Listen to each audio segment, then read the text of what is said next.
maternelle au courant de la situation. C'est donc ce dernier qui a mis la puce aux oreilles des parents biologiques de la victime. Mais la mère donne son témoignage et dénonce ces actes. C'est ma fille qu'on a abusée chez le pasteur. Je prie à moi, Sinaï, ça me fait 3 ans. Je suis modératrice. Je suis vice-présidente dans le groupement de mamans et la présidente de la chorale. J'ai beaucoup aimé ce pasteur parce que ce pasteur m'a aussi aidée. Pour ça, je suis reconnaissante. Vraiment, pour les services qu'il m'a rendus, je suis reconnaissante. Je ne peux pas le nier. Vraiment, c'était mon père. Je le considérais plus que mon père. Tout ce qui s'est passé dans mon foyer, il était au courant de tout. Dès qu'il y a un problème, je le signale. Papa, regarde, j'ai tel problème. Même si c'est avec le mari ou les enfants, je lui parle. Il me donne des directives à suivre. Mais or, il s'avère que le pasteur s'est caché derrière autre chose. Par ma grande surprise, lundi, c'est mon petit frère, celui qui m'avait suivi, qui est venu me dire que non, Yaya, il y a un problème qui se passe. J'ai dit, qu'est-ce qui ne va pas? Que non, le pasteur abuse de ta fille. J'ai dit, comment? Le petit frère a commencé à m'expliquer. J'ai dit, je ne crois pas. Parce que j'avais trop confiance à mon pasteur. J'ai dit, je ne crois pas. Il a dit, attends, on appelle l'enfant, parce que l'enfant se trouve chez mon grand frère à Vindoulou. Et quand on a appelé l'enfant, j'ai dit, maman, c'est moi. Je ne veux pas que tu rentres dans les détails. Je veux seulement te poser des questions, ma fille. C'est vrai ou c'est faux? Ma fille me dit, c'est vrai, maman. J'ai dit, d'accord. Ma fille me dit, c'est vrai, maman. Après, c'est là où on a appelé leur père. Mon mari est venu et le petit frère a parlé. On est allé chez ma fille à Vindoulou, accompagné d'un gendarme. La fille aussi a parlé, elle a expliqué tout. Donc le pasteur l'avait menti que je vais te faire le traitement parce que tu as des maris de nuit. Donc si je ne te traite pas les maris de nuit là, à la longue tu ne vas pas te marier, tu ne vas pas mettre au monde. Voilà pourquoi je dois te faire les traitements. Mais le pasteur ne m'avait pas dit quel genre de traitement qu'il doit faire à ma fille. Il a donné 2 versets bibliques à ma fille.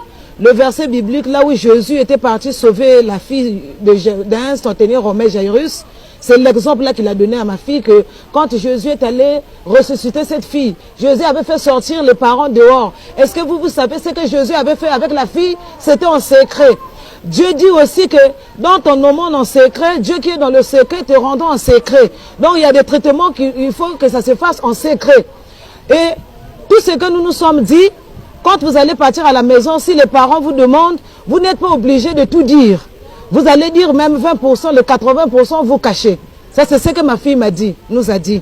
Donc, il a dit à ma fille, tu connais l'hôtel, le G7 vers Saint-Kizito. Il a essayé d'expliquer à ma fille a reconnu l'hôtel. Oh bon, tu vas aller là-bas, c'est là-bas où je vais te faire le traitement. Ma fille se disait que c'est le traitement. La fille est partie le premier jour. Quand ils sont arrivés là-bas, il a dit à ma fille de se déshabiller, il a pompé les parfums spirituels sur ma fille, il lui a mis les doigts dans les oreilles, il a dit expire, aspire, si tu te dis expire, aspire, tu aspires, tu aspires. Après si tu te dis bloque ton souffle, tu bloques. La première fois ma fille a bloqué. Allez, libère, la fille a libéré, il a fait ça 3 fois. Après il a dit à ma fille, allonge-toi. Ma fille s'est allongée sur le lit de l'hôtel.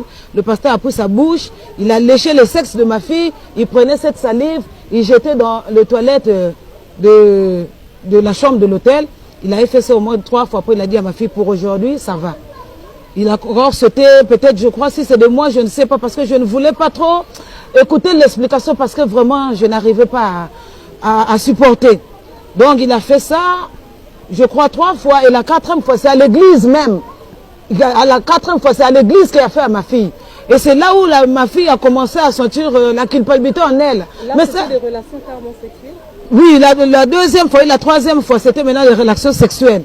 Mais la première fois, c'était pas la relation sexuelle.